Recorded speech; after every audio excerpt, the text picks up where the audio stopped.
기도하겠습니다. 하나님 감사합니다. 주의 말씀 앞에 서게 해주셔서 감사합니다. 가장 미련한 모습으로 하나님 앞에 몸부림치며 살지만 가장 지혜로운 방식으로 이끌어주시는 주님, 감사와 영광을 받으시옵소서.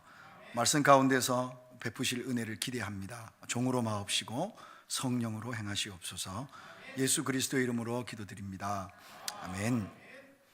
반갑습니다. 박헌철 선교사. 1년 만에 인사드리겠습니다.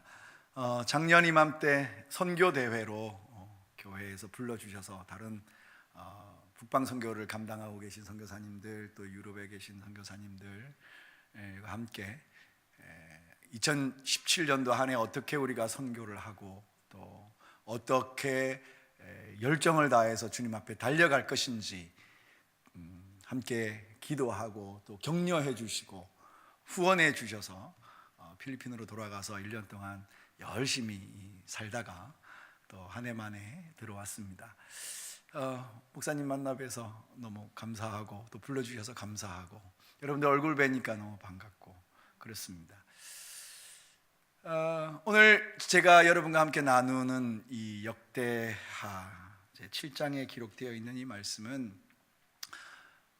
필리핀에서 지난 2년 동안 사역을 하면서 사실 한 몇 개월 전에 심적으로 가장 어려운 시간을 겪고 있어야만 했습니다. 내가 생각하고 계획하고 비전을 세우고 세부 계획을 세우고 진행하려고 하는데 그런 일들이 벽에 가로막히고 또 때로는 스스로 너무 작아져 보이고 결과가 그리 좋지 않을 것 같이 예상되고 실제로 되어가는 일들도 그렇게 녹록해 보이지 않을 때 열정이 식어가고 있는 걸 발견하게 되더라고요. 현실이 앞을 가로막으니까 주님을 향했던 내 열정의 그 온도가 싹 내려가는 것을 체감할 수가 있었습니다. 비전은 큰데 나아가야 될 바는 멀리 보이는데 지금 내딛고 있는 발걸음은 너무 더디고 또 조급한 마음은 들고 불안하기도 하고 내가 뭘 하고 있는 건지 잘 모르겠기도 하고 이런 복잡 미묘한 심정들이 제가 목회를 한국에 있을 때 20년을 하다가 갔는데 여기서 한 번도 느껴보지 못했던 치열한 상황을 내적으로 겪어야만 하는 시간이 있었습니다. 그때 제가 읽고 있던 본문이 오늘 사무엘하 7장이었고 오늘 그 말씀을 여러분과 함께 나누면서 내용의 핵심은 아주 간단합니다. 아주 어리석은 계획이라도 열정을 가지고 주님 앞에 내어드리면 주님이 그 열정 가운데 크고 놀라운 비밀을 우리에게 알게 하신다. 이게 설교 내용의 전부입니다. 그렇기 때문에 지금부터 제가 드릴 말씀 함께 그냥 나누고 싶습니다.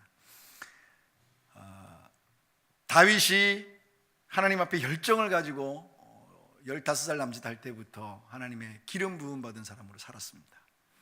그가 전쟁터에 나갔다가 골리앗을 만났을 때 그 골리앗이 여호와의 이름을 폄하하는 것을 듣고 하나님을 향한 열정으로 돌멩이 5개를 준비하죠.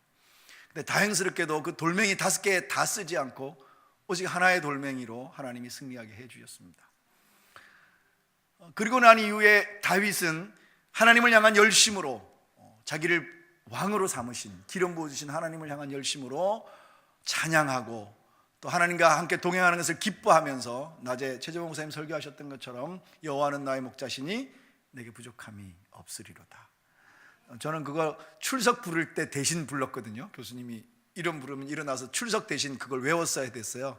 그것밖에 기억 못했는데 최 목사님은 은사님의 그 표정과 얼굴에서 그분이 하나님과 함께하고 계셨던 그 믿음의 사건을 보는 그런 눈이 그때부터 열려 있었던 것 같습니다. 저는 그냥 그게 싫었어요.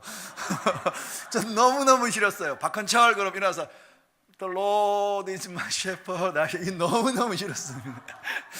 어떻게 하면 내 이름이 불려지지 않을까 그랬었습니다만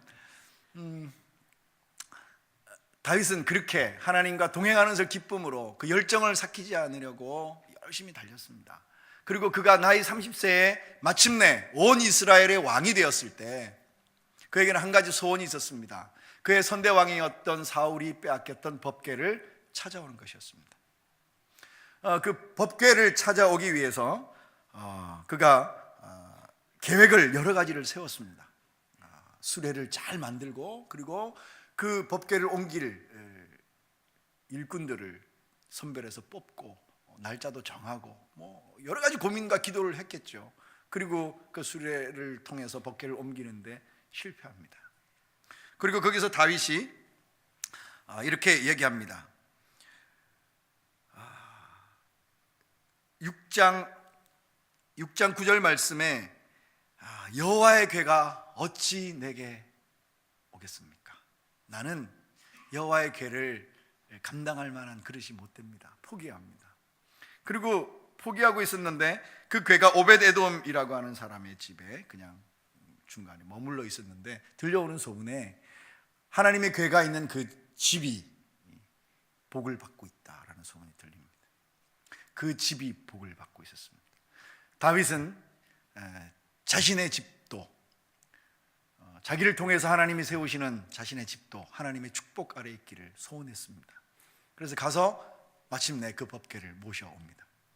이번에는 수레가 아니라 성경에 기록된 대로 정상적인 방법으로 채에 꿰어서 이렇게 메고 들어오죠. 그래서 다윗성으로 들어올 때 기뻐서 춤을 추기 시작했습니다.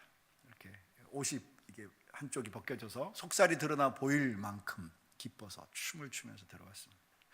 이 법궤를 집으로 모셔오면, 다윗성으로 자기가 건축한 성으로 모셔오면 자기 집이 어마어마한 하나님의 축복 가운데 놓여 있을 거라는 기대감에 부풀었습니다. 그리고 궤를 모셔놓고 집에 딱 올라갔는데, 늘 그렇습니다. 뭔가 잘 돼 가고 있을 때쯤에 항상 이렇게 쪽박을 깨뜨리는 사람이 있습니다. 집에 들어갔더니 자기 아내가, 당신은 말이야, 창피하게 속살이 드러나 보이게, 이 미갈이라고 하는 자기 아내가 무슨 말을 했는지가 사실 중요한 게 아닙니다. 그 여자가, 그 여인이 얼마나 나쁜 여인인지도 사실 저에게는 관심이 없습니다. 문제는 다윗의 기대가 완전히 무너졌다는 겁니다. 하나님의 궤를 모시고 있던 오벳에돔의 집은, 그 집은 그렇게 복을 많이 받아서 그 집과 소유와 모든 것에 하나님이 복을 주셨다는 소식 때문에 자기도 그 복을 누리고 싶어서 여호와의 궤를 모셔왔는데, 모시다 놓는 첫날 집안에서 완전히 집안이 풍지박산이 나는, 그래서 그 여인과는 다시는 아이를 낳지 않고 별거해서 살고 서로 저주하면서 헤어지는 그런 모습. 자기의 예상과는 너무 뜻밖이지 않습니까? 우리가 때로는 어떤 계획을 세우고 꿈을 꾸고 하나님 안에서 뭔가를 이루어보려고 할 때 큰 비전과 가슴 벅찬 감동으로 일을 시작하지만 참담한 실패로 끝나는 경우도 있는 것 같습니다. 아마 몇 개월 전이 아마 제가 그랬을 때가 아닌가 싶습니다. 사실 저는 시험에 별로 떨어져 본 적이 없어요. 그래서 이렇게 뭔가 실패하는 걸 많이 경험해 본 적이 별로 없습니다. 제 자랑 맞습니다. 그리고 뭔가를 하는 걸 두려워해 본 적이 없습니다. 처음 제가 그걸 느꼈던 게 1995년도에 부천 소사 사거리에 개척을 해놓고 나서 좀 뭐든지 할 수 있을 줄 알았습니다. 나가서 내가 기타 들고 막 찬양하면 아이들이 막 구름대같이 몰려오고, 내가 확 신방 가면 막 집안들이 막 일어나고 교회가 금방 부흥할 줄 알고 시작했습니다. 3년 동안 너무너무 힘들었습니다. 개척하고 있는 3년 동안. 그런데 그때도 너무너무 힘들어서 하나님 나를 낮추시는구나, 하나님의 일이라는 게 내 계획과 내 생각으로 되는 게 아니구나, 목회 초년생에 그걸 배우게 하시는 줄 알고 참을 수가 있었습니다. 근데 20년이 지나서 원대한 선교사의 꿈을 안고 정말 세계 선교의 큰 비전을 안고 있는 길교회의 막대한 지원과 후원과 기도에 힘입어서, 더군다나 베스트 프렌드라고 부르면서 친구야 네가 갔으면 좋겠다 등 떠밀어서 부족할 것 없이 다 잘 될 줄 알고 갔는데, 사실 필리핀 땅은 아무리 열심히 해도 티가 안 나고 아무것도 안 해도 티가 안 납니다. 아무것도 안 해도 모든 것을 하고 있는 것처럼 말할 수 있고, 아무리 열심히 해도 아무것도 하고 있지 못한 것처럼 보일 수도 있는 땅입니다. 거기에서 경험하고 있는 내적 갈등이 너무너무 저를 힘들게 했습니다. 그때 다윗이 그 성을 모셔다 놓고 다른 사람이 볼 때는 이렇게 평가했어요. 7장 1절에서 여호와께서 사방의 모든 대적을 파하사 왕으로 궁에 평안히 거하게 하신 때에, 이렇게 되어 있습니다. 이 역사를 썼던 역사가의 눈에도, 주변 사람들의 눈에도 다윗이 그토록 꿈꾸던 이스라엘 전체의 왕이 되었고, 그를 대적하던 모든 원수들이 무릎을 꿇었고, 그가 왕궁도 멋들어지게 건축해서 다윗성을 건축해서 그곳에서 평안히 거하고 있다고 생각했는데, 다윗의 가슴에는 꺼지지 않는 불이 하나 있었습니다. 다윗의 가슴에는 하나님의 궤가 자기 마음속에 있었습니다. 왜? 내가 하나님과 동행하고 있는데 하나님의 역사를, 하나님의 은혜를, 하나님의 복을 나는 경험하지 못하는가? 그래서 정말 어처구니 없는 계획을 세웠습니다. 이 법궤를 모셔놓은 곳이 천막이어서 그런 것 같다. 원래 성경에 하나님께서 천막 속에 두라고 하셨거든요. 하나님이 뭐라고 했든 상관없이 이건 천막에 있기 때문이다 결론을 내립니다. 그리고 선지자를 불러서 제가 계획과 꿈이 생겼습니다. 하나님을 위해서 백향목으로, 금으로 성전을 멋있게 건축하고 그곳에 이 법궤를 들여놓고 싶습니다. 정말 멋진 계획이잖아요. 근데 그 계획을 들으신 하나님께서 이렇게 말씀하십니다. 내가 언제 집 지어달라고 그랬니? 내가 어느 지파에게 백향목 궁전을 지어달라고 말한 적이 있었더냐? 나는 이스라엘 백성들이 가는 곳에 함께 갔고, 그들이 머무는 곳에 함께 머물렀고, 움직일 때마다 동행했고 이동했다. 얼마 전에 토르를 봤어요. 필리핀에서도 영화를 볼 수가 있는데 자막이 안 나와요.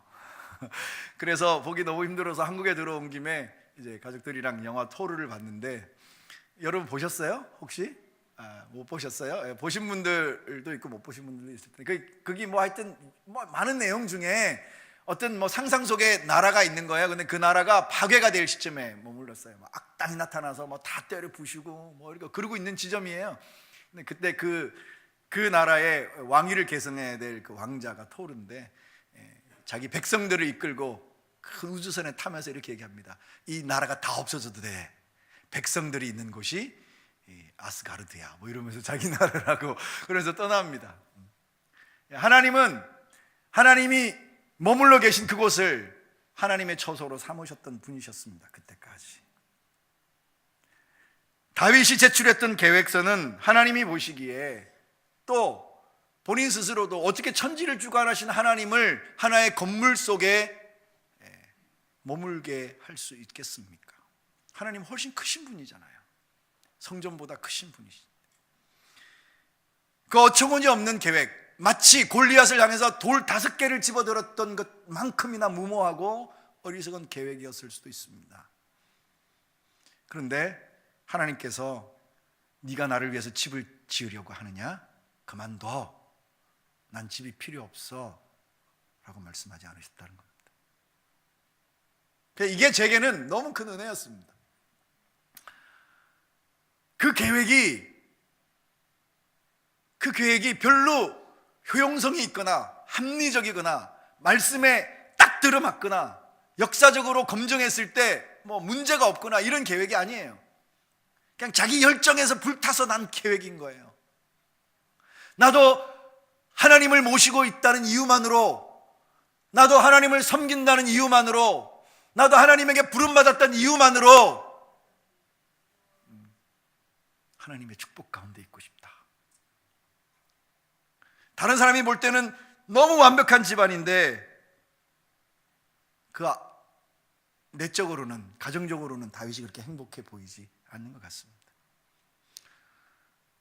우리 각자가 다 다른 문제를 가지고 있지만 아마 비슷한 심정, 그런 뜨거움, 그런 소망, 열망이 저와 여러분들 가운데 있을 거라고 믿습니다. 저는 그게 있어서 고백하는 겁니다. 필리핀에 가니까 가정적으로도 사실 좀 좋아요. 여유도 좀 있고, 시간적인 여유도 한국에 있을 때보다 좀 있고, 기후가 물론 덥긴 하지만 그래도 견딜만 하고, 많은 필리핀 친구들이 한국인 선교사를 이렇게 존중해주고, 말을 잘 못하지만 말을 들으려고 애써주고, 그래서 다 좋아요. 그리고 사랑스럽고, 윤성희 목사님께서 처음에 갈 때 필리핀을 사랑하느냐 이렇게 그러셨는데, 필리핀이 사랑스럽습니다. 그런데 가슴에 열정이 하나 있는 거예요. 내가 선교사로 파송받았다는 이유만으로, 하나님이 나를 택하셨던 그 이유만으로, 내가 하는 일 가운데, 내가 선포하는 말씀 가운데, 내가 증거하는 복음 가운데 사람들이 살아나고 역사가 일어나고 나라가 바뀌고 하나님의 교회가 서고 일꾼들이 자라나고, 그게 빨리 보고 싶은 열망이 있는 거예요. 아마 다윗도 그랬을까 싶지 않습니다. 그래서 정말 엉뚱한 계획을 하나님 앞에 제출했는데 하나님이 그만둬라고 말하지 않으시고, 그 계획이 뭐니? 나를 위해서 집을 짓겠다고? 내가 너를 위해서 집을 지어주마. 저는 제가 하나님을 위해서 뭔가를 하고 있다고 착각하고 산 적이 너무 많았습니다. 여러분들 전도 열심히 하시죠? 근데 정말 감동이었어요. 벌써 3차에 이르렀는데 길교회 소식이 필리핀까지 계속 들려옵니다. 열정적으로 나가서 전도하고, 매일같이 전도하고, 새신자의 수가 늘어가고, 가슴이 뜨거워지고, 이런 모습들, 소식들이 자꾸 들려오는 게 도전이 됩니다. 여러분들 하나님을 위해서 그렇게 하시죠? 근데 오늘 하나님 물으십니다. 네가 나를 위해서 전도를 하겠다고? 이렇게 물으실지도 모릅니다. 하나님을 위해서가 아니라 이 일은 하나님이 여러분을 위해서 계획하신 일인 줄로 믿습니다. 저는 제가 하나님을 위해서 이 살기 좋은 땅 대한민국을 포기하고 정말 척박한 땅 필리핀으로 갔다고 남들한테 말하고 싶습니다. 그래야 동정을 좀 더 받고, 그래야 선교사님 고생하십니다 이런 소리도 좀 더 듣고. 근데 사실 제 속에 있는 고백은 하나님이 제게 말씀해 주신 바와 같이, 네가 나를 위해서 선교를 하겠다고? 내가 너를 세워주마. 저를 위한 일이었어요. 나는 하나님을 위해서 한다고 착각했는데 하나님이 나를 위해 마련하신 시간이었어요. 다르지 않을 거라고 생각합니다. 여러분이 나가서 전도하는 그 시간, 열정을 불태우고 하나님 앞에 전도하면서 이게 될까 싶은 정말 말도 안 되는 계획을 세워서 그 계획을 하나님 앞에 드릴 때, 그 계획을 이루는 것이 여러분의 노력도 아닐 것이고, 여러분의 세밀한 계획 때문도 아닐 것이고, 그냥 하나님이 물맷돌 5개 중에 하나를 쓰시는 것처럼 다윗의 어리석은 계획을 들어서 예루살렘 성전을 지으시고, 결국엔 그 성전을 허무시고 예수 그리스도를 마침내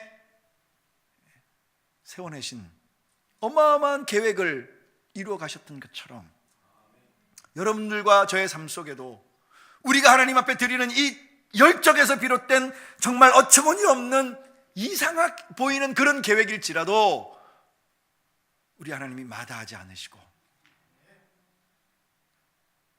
하나님을 사랑하기 때문에 드리는 이 계획을 받아주신다는 겁니다. 이게 제게 너무 큰 위로가 됐습니다. 그래서 저는 처음에 계획을 너무너무 여러 개 세웠어요. 제가 밤새도록 세웠어요. 저희 집 앞에 맥도날드가 있어요. 집이 좀 더우니까 이제 식구들 자라 그러고 맥도날드에 나가서 24시간을 맥도날드가 열어요. 커피 한 잔을 시켜놓고 24시간 맥도날드에 앉아서 계획을 세웁니다. 막 준비도 하고 고민도 하고, 백색 소음이 좋다 그래서 남들 떠드는 소리도 좀 들으면서 밤을 새도록 계획을 세우고 눈 비비면서 아침에 막 들어갑니다. 그런데 세운 그 계획이 다음날 돼서 이렇게 보면 너무 초라해요. 이거 될까? 근데 어느 날 이 말씀 가운데서 저를 향하신 하나님의 마음을 알 수가 있었습니다. 네가 나를 위해서 일을 하려고 하느냐? 계획이 뭐니? 나한테 줘봐. 아주 부끄럽게 드리지만 제가 믿기로는 하나님께서 길 미니스트리를 통해서 세우고 계신 계획, 저같이 부족하고 지혜가 부족한 사람을 통해서 머리를 짜내서 만든 그 아주 작은 계획 하나하나를 하나님이 필리핀을 복음화시키고 하나님의 나라를 세우는 것은 물론이고 아주 솔직하게 나를 위해서 그 계획들을 이루어 가실 줄로 믿습니다. 길 미니스트리의 계획은 아주 구체적인 계획 지금 만들고 있는 중이긴 합니다만 전체적인 구도와 방향 여러분에게 소개하고 기도를 부탁을 드립니다. 그동안에는 길 미니스트리 가운데로 사람들이 나오기를 기다리고 있었습니다. 예배를 세팅하고 그 가운데에서 함께 뜨겁게 필리핀의 부흥을 위해서 기도할 사람들을 기다리고 초청해서 예배를 드렸습니다. 근데 제 마음 가운데 주신 기도 제목은 예수 그리스도께서 이 땅에 오신 것처럼 너도 사람들 가운데로 한번 가보는 게 어떻겠니? 이런 마음이었습니다. 길 미니스트리 실력이 괜찮습니다. 목사님 한번 불러주시죠. 길 미니스트리 한국에 와서 잘할 수 있을 거예요. 실력 괜찮습니다. 필리핀에서 뭐 아주 탑은 아니지만 어디 내놓아도 손색 없을 만큼 뜨거운 신앙과 재능과 그리고 연주 뭐 이런 걸로 합니다. 우리 청년들 와서 뜨겁게 찬양하면서 갔는데 너무너무 감사해요. 근데 자랑스러울 만큼 합니다. 이 친구들 2년 동안 하나님께서 예배하게 하셨고 준비하게 하셨습니다. 그래서 각 동사무소 같이 있어요. 그 바랑가이라고 부르는 거기에 보면 농구 코트들이 있는데 그 농구 코트 순회 예배를 좀 드려볼까 계획 중에 있습니다. 자세한 계획은 다시 당회장 목사님과 상의하고 또 최 목사님과 상의하고 구체적인 계획들을 논의해야 되겠지만 이게 될까 싶어요. 그런데 그냥 이걸 고민하고 있을 때 제가 눈물을 흘리면서 하나님 앞에 고백한 하나님, 제가 생각해낼 수 있는 건 이게 다예요. 그게 다예요. 더 지혜가 있었으면 좋겠어요. 정말로 지혜가 있었으면 좋겠어요. 기도해 주세요. 지혜로워지도록. 가슴은 벅차 있는데 이걸 어떻게 현실화시킬 만큼 지혜롭지도 못하고 경험도 없어서 하나님 앞에 드릴 수 있는 계획이 너무 미미합니다. 그런데 우리 하나님께서 그 계획을 뭐 이런 걸 계획이라고 제출했니? 뭐 이런 걸로 되겠니? 합리적으로 생각을 해봐. 이게 말이 된다고 생각하니? 돌멩이 5개로 쟤를 어떻게 넘어뜨리니? 이렇게 말씀하지 않으십니다. 하나님께서 말씀하시길 내가 이 땅 가운데 거하려면 집이 이 지구보다 커야 되는데 집을 그렇게 지을 수 있니? 부족하잖아요. 그러나 하나님께서 내가 너를 위하여 집을 지어주리라. 그리고 다윗의 계획을 이렇게 바꿔주십니다. 너는 너의 후손 가운데서 내가 하나들을 택해서 내가 머물 집이 아니라 내 이름을 위한 집을 건축하게 해주겠다. 계획을 바꿔주십니다. 하나님은 교회에도 계시고 여러분들 가정에도 어디나 머물러 계시죠. 그러나 교회는 그리스도의 이름을 위하여 존재하는 것입니다. 그분의 이름을 선포하고 그분의 이름을 의지하고 그분의 이름을 누리고 그분의 이름으로 하나 되고 그분의 이름을 드높이기 위해서 하나님께서 교회를 허락해 주셨습니다. 필리핀에도 이러한 교회가 길 미니스트리 교회가 세워졌습니다. 1년 동안 정말 열심히 기도했는데 나 길 미니스트리 위해서 앞으로 내 인생을 바치겠어요 라고 하는 애가 한 명 있어요. 나머지는 교회가 설 때까지 함께 기도해 드리겠습니다 그러면서 자기네 교회 다니는 친구들이 함께 와서 예배하고 있어요. 제가 믿기로는 내년엔 하나님께서 길 미니스트리 교회에 사람들을 보내시고 불러들이시고 그들을 세우셔서 길 미니스트리가 필리핀뿐만 아니라 동남아시아를 가슴에 품고 하나님의 나라를 위한다면서 달려갈 그날, 결국에는 하나님의 나라를 위하지만 하나님이 우리를 더 많이 위해 주시는 그 복을 누리게 될 날을 기대하고 소망합니다. 여러분이 있기 때문에 가능할 것이고 여러분의 기도가 이것을 더 힘있게 달려가게 해줄 줄로 믿습니다. 말씀을 마무리 짓겠습니다. 여러분 하나님 앞에 드릴 계획이 있습니까? 가슴이 벅차서 하나님을 너무 사랑해서 잠 못 이루면서 하나님, 나 이거 하나님 위해서 해보고 싶어요. 그런 계획이 있으십니까? 나 하나님 위해서 이거 한번 해보고 싶어요. 다른 사람들 다 말릴지 몰라도 하나님 위해서 나 이거 한번 해보고 싶어요. 오늘 밤에 여러분에게 그 계획이 싹 틀 수 있기를 주의 이름으로 축복합니다. 그렇게 여러분이 하나님을 위해서, 하나님의 교회를 위해서, 하나님의 나라를 위해서, 하나님의 의를 위해서 여러분 자신의 아주 보잘것없는 계획 하나를 하나님 앞에 내어드릴 때 하나님이 그 계획을 받으시고 그 계획을 바꾸셔서 하나님의 비밀한 계획을 드러내실 줄로 믿습니다. 다윗이 이 열정 가운데 이 계획을 드렸을 때 하나님은 다윗이 태어나기도 전부터 꿈꿔오던 계획을 그에게 말씀해 주고 계셨습니다. 룻기서를 읽다가 저는 깜짝 놀랐습니다. 룻기서가 갑자기 있잖아요. 순서를 보면 창세기, 출애굽기를 읽다가 사사기 다음에 룻기, 사무엘, 상하 이렇게 가요. 근데 성경을 읽다 보면 룻기 이게 여기 왜 들어있는지 이해가 안 됩니다. 웬 아주머니가 흉년이 들어서 먹고 살기 힘들어서 남의 나라 가서 살다가 남편 다 잃고 자식도 다 잃고 며느리 둘만 데리고 살다가 못 살겠으니까 고향으로 돌아왔다는 얘기잖아요. 그 고향에 돌아와서 먹고 살기 힘드니까 자기 며느리를 남의 밭에 일하러 보냈는데 거기서 그 밭 주인을 만나가지고 새 가정 꾸리고 잘 살았다는 얘기예요. 그러니까 이 얘기가 사사기의 그 어마어마한 이야기, 나라를 일으키고 사사들이 일어나서 전쟁 가운데 여호와의 이름으로 적군을 물리치고 나라를 구하던 이야기들 사이에 껴 있어요. 사무엘 상하에 하나님이 사무엘을 택하셔서 그를 나라의 마지막 사사로 삼으시고 그를 통해서 사울과 다윗을 기름 부으시는, 그리고 하나님이 다윗의 왕국을 건설해 가시는 놀라운 이야기 사이에 순서를 잘못 놓은 것 같아요. 그죠? 너무 이야기가 이렇게 장엄하니까 중간에 좀 쉬어가는 코너? 그런 건 줄 알았어요.